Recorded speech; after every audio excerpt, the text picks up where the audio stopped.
When I was child, I always thought to grateful.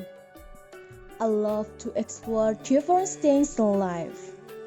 Not only interested in going to the field of aviation, but also in modeling, engineering, and traditional dance.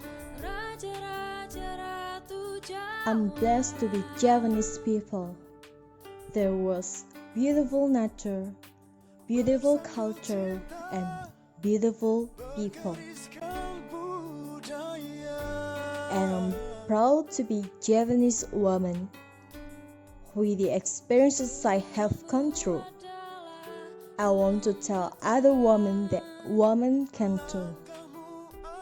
Can learn any field and can be anything.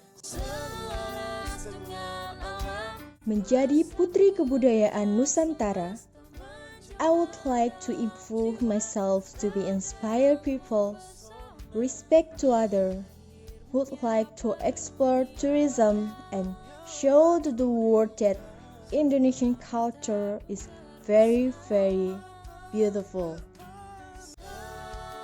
Saya, Ika Hairunisa, Putri Kebudayaan Nusantara Jawa Tengah 2020. Salam budaya, lestari jiwa budayaku.